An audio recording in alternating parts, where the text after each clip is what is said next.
Morning students, 8th class. Now we are going to start a new chapter in science, chapter 5, which is coal and petroleum. ठीक है, तो let's see what is coal and petroleum and where does it come from. So we use various materials for our basic needs. बच्चों, हम लोग अलग अलग material जो हमारी बेसिक नीड यानी मौलिक आवश्यकताएं पूरी करने के लिए यूज़ में लेते हैं। Some of them are found in nature and some have been made by human efforts. इनमें से कुछ तो जो है वो नेचर में पाए जाते हैं यानी प्राकृतिक हैं, प्रकृति में पाए जाते हैं, और कुछ जो है वो ह्यूमन एफर्ट्स यानी मानव कोशिशों के द्वारा बनाए जाते हैं। So do the activity 5.1. What is the activity 5.1? Let's see. Make a list of various materials used by us in daily life and classify them as natural and man-made. ये जो है वो टेबल 5.1 है। इसमें आपको natural and made, man made some things we have to write here, जिसमें से हम लोग जो है वो कौन कौन सी चीज़ें यूज़ में लेते हैं जो नेचुरल है और कौन कौन सी चीज़ें यूज़ में लेते हैं जो मैन मेड है। वी कैन राइट हियर, और can we write here students? Yes, we can write here and I will give some hints for the activity to here. Does the list include air, water, soil and minerals? Can be list include air, water, soil and minerals in table 5.1? Yes, we can also listed all the things because we use these, all are of substance. ठीक है, so since all these are obtained from nature, ये सब जो है वो nature से प्राप्त हैं, प्रकृति से प्राप्त हैं, they are called natural resources. इसीलिए इनको क्या कहेंगे हम लोग? प्राकृतिक स्रोत कहेंगे या प्रकृति से प्राप्त चीज़ें कहेंगे, प्राकृतिक संसाधन कहेंगे, कॉल्ड नेचुरल रिसोर्सेज यानी प्राकृतिक संसाधन और प्राकृतिक स्रोत कहेंगे हम लोग। तो यहाँ से आपको what is the natural resources आप you can do from here, since all these और the all things these are obtain from nature, they all are called और they all are known as natural resources. What says the Bujo? Can we use all our natural resources forever? बुजो कह रहा है क्या हम लोग अपने सारे natural resources को या प्राकृतिक स्रोतों को जो है वो फॉरएवर यानी हमेशा यूज़ ले सकते हैं? क्या इनमें से कुछ ख़त्म होने वाले हैं या ख़त्म होंगे या नहीं होंगे? Okay, let's see. Can air, water and soil be exhausted by human activities? Exhausted by human activities. क्या एयर, वाटर और सॉइल जो है can be exhausted by human activities? You have already study about water in class 7th. In water a limitless resources. वो कह रहे हैं is water a limitless resources. वो कह रहे हैं क्या हवा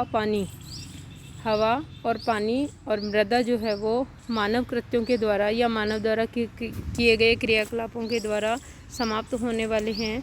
you have already study about water in class 7th और योर प्रीवियस क्लास. आपने पानी के विषय में कक्षा 7 में पढ़ा है. इस वाटर ए लिमिटलेस रिसोर्सेज. क्या असीमित संसाधन है? वाटर जो है वो कभी समाप्त नहीं होने वाला है या सीमित होने वाला है. ठीक है. In the light of the availability of various resources in nature, natural resources can be broadly classified into two kinds. So कह रहा है in the light of the availability of various resources in nature. प्रकृति में इन संसाधनों की उपलब्ध मात्रा के आधार पर हम लोग इनको दो भागों में बांट सकते हैं. फर्स्ट है वो है इनएग्जॉस्टेबल नेचुरल रिसोर्सेज, मतलब अक्षय संसाधन. ठीक है, अक्षय प्राकृतिक संसाधन. इनएग्जॉस्टेबल जो रिसोर्सेज हैं वो कभी समाप्त नहीं होने वाले रिसोर्सेज हैं. ठीक है, कभी ख़त्म नहीं होंगे चाहे कितना भी यूज़ ले लें. ठीक है, हम लोग these resources are present in unlimited, means कभी ख़त्म नहीं होने वाले. These resources are present in unlimited quantity in nature and are not likely to be exhausted by human activities. Examples are sunlight and air. तो ये जो हैं वो एग्जॉस्टेबल रिसोर्सेज हैं, इन एग्जॉस्टेबल रिसोर्सेज हैं which are not existed by the human activities. और example sunlight and air, जैसे सूरज का प्रकाश और हवा, ये दो हैं, वो कितना भी आप उपयोग में ले लीजिए ये ख़त्म नहीं होंगे, कभी भी ख़त्म नहीं होंगे। The next types of natural resources is exhaustible natural resources. The amount of these resources in nature is limited. प्रकृति में इनकी मात्रा जो वो लिमिटेड है या सीमित है। They can be exhausted by human activities, ये ह्यूमन एक्टिविटीज़ के द्वारा समाप्त हो सकते हैं। Example of these resources are forest मतलब वन, वाइल्ड लाइफ वन्य जीव, मिनरल्स मतलब खनिज, है ना, खनिज। Minerals are the substance which we found by digging the earth like coal, petroleum, natural gas etcetera. तो ये सारी चीज़ें जो है वो क्या हैं, एग्जॉस्टिबल हैं और ख़त्म हो सकती हैं, लिमिटेड हैं ये in nature. So do the activity 5.2 students, it is a group activity, ये एक समूह क्रियाकलाप है। टेक सम कंटेनर्स, आपको कुछ डिब्बे लेने हैं, fill them with popcorn, peanuts and roasted gram toffees. Wow, what is a activity for students, nice activity for students। divide students into groups of 7 each, her group को आप 7 के group में बांटिए, 7 students के ग्रुप बनाइए आप। Further divide each group into 3 सब groups containing 1, 2 and 4 सब students. और फिर 7 के ग्रुप को जो है आगे आप उप समूह में बांटिए, जिसमें पहले में 1, दूसरे में 2 और तीसरे में 4 स्टूडेंट्स होने चाहिए। Label them as first, second and third generation.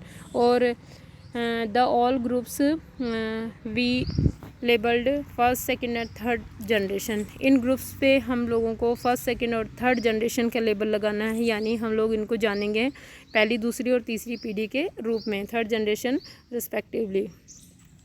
This सब ग्रुप्स रिप्रेजेंट द कंज्यूमर्स, ये सभी जो है उपभोक्ताओं को प्रदर्शित करेंगे। The all groups are represented और represent the consumers as like consumers और कंज्यूमर्स मतलब उपभोग करने वाले, उपयोग करने वाले, कंज्यूमर्स के रूप में हम लोग इनको देखेंगे। एज पॉपुलेशन इज़ ग्रोविंग, जिस तरह से जनसंख्या बढ़ रही है, second and third generation have larger number of consumers. तो उसी हिसाब से आप देखिए कि इन द फर्स्ट ग्रुप, है ना, we know that first generation only 1 person, in second group only 2 person, but in third group और third generation group just double people मतलब 4 persons। ठीक है, क्योंकि हमने कैसे डिवाइड किया, फर्स्ट 1, 2 और 4, एक पहले ग्रुप में 1, दूसरे में 2 विद्यार्थी और तीसरे में 4 विद्यार्थी हैं। तो देखिए कैसे कैसे जैसे जैसे पॉपुलेशन इंक्रीज़ हो रही है वैसे वैसे ही जो है वो कंज्यूमर्स की जो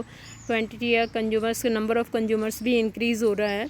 put 1 full containers for each group on A table, अब भरा हुआ एक कंटेनर जो हर एक ग्रुप के लिए टेबल पर रखिए। Ask consumers of the first generation from each group to consume eatables from the containers of their group. अब फर्स्ट जनरेशन को कहिए कि वो कंज्यूम करे इसमें से कंटेनर जो आपने रखा है, कोई भी चीज़ जो आपने रखी है, चाहे वो रोस्टेड चने हो, मूंगफली हो, कुछ भी, उसको कंज्यूम करे, उपयोग में लेवे यानी खाए। Now ask the second generation, अब सेकंड जनरेशन को कहिए कि consumers from each group do the same, ऐसा ही करने के लिए सेकंड जनरेशन के बच्चों को कहिए या सेकंड ग्रुप को कहिए। Ask students to observe carefully the availability of eatable in each containers, अब जो बचे भी वस्तुएं हैं कंटेनर्स में उनको ध्यानपूर्वक देखने के लिए कहिए बच्चों को कि कितनी बची हुई है। Ask third generation from each group, her group से तीसरी जनरेशन के ग्रुप को भी कहिए टू कंज्यूम इट, इसको उपभोग करने के लिए, इसे खाने के लिए। Now finally observe whether all the consumers of the third generation got the eatables और नॉट, अब देखिए क्या प्रत्येक समूह की थर्ड जनरेशन के बच्चों को कुछ खाने के लिए मिला है या नहीं है। Also observe if anything is still left in any of the containers, और ये भी देखिए क्या किसी कंटेनर में कोई चीज़ बची भी है या नहीं बची है। तो देखिए जैसे जैसे मीन्स क्या हुआ, जैसे जैसे पॉपुलेशन इंक्रीज़ हो रही है वैसे वैसे नंबर ऑफ़ कंज्यूमर्स भी इंक्रीज़ हो रहा है, और जो रिसोर्सेज हैं, नेचुरल रिसोर्सेज हैं, वो लिमिटेड हैं, इसलिए उनकी जो क्वांटिटी है या number of the resources has been will be लेस्ड। अब assume that the eatables in the containers represent the total availability of an exhaustible natural resources like coal, petroleum और नेचुरल गैस। अब हमने जो कंटेनर में roasted चने यानी roasted ग्राम और peanuts, popcorns भरे हैं, उनकी जगह हम लोग ये रख सकते हैं कि उनकी तुलना कर सकते हैं किससे, समाप्त होने वाले संसाधनों से या प्राकृतिक संसाधनों से, जैसे कोल यानी कोयला, पेट्रोलियम और नेचुरल गैसों से। ईच ग्रुप में have a different consumption pattern. Her group का कंजप्शन पैटर्न जो है वो अलग अलग होगा, कंज्यूम करने का तरीका अलग अलग होगा। Are the earlier generation of any group to be too greedy. किसी समूह की जो फर्स्ट जनरेशन है वो बहुत लालची होगी, यानी बहुत ज़्यादा कंज्यूम करेगी, तो बहुत ज़्यादा कंज्यूम करेगी तो मतलब लेस क्वांटिटी बचेगी for the next generation. It may be that the earlier generation in some groups were concern about the coming generation. और कहीं कहीं पर किसी ग्रुप में ऐसा होगा कि फ़र्स्ट जनरेशन बहुत अवेयर होगी और बहुत लिमिटेड यूज़ करेगी या कंज्यूम करेगी, यानी बचा कर रखेगी आने वाली पीढ़ियों के लिए, and left something for them, और उनके लिए कुछ बचा कर, यानी नेक्स्ट जनरेशन के लिए, अपनी नेक्स्ट जनरेशन के लिए लेफ्ट करके रखेगी, बचा कर रखेगी समथिंग।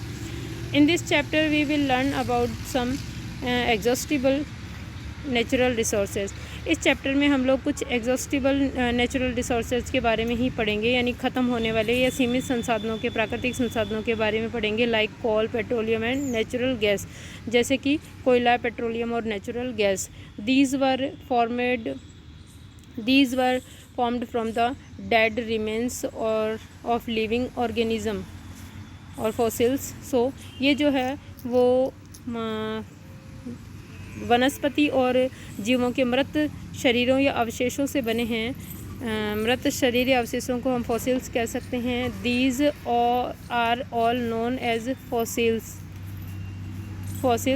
फ्यूल्स, मतलब ये जो सब हैं, क्योंकि ये मृत वनस्पति या जीवों से बने हैं या उनके शरीरों से बने हैं, इसीलिए इनको फॉसिल्स फ्यूल्स कह सकते हैं, मतलब जीवाश्म ईंधन कह सकते हैं। So in this chapter we shall reading the fossils fuels students.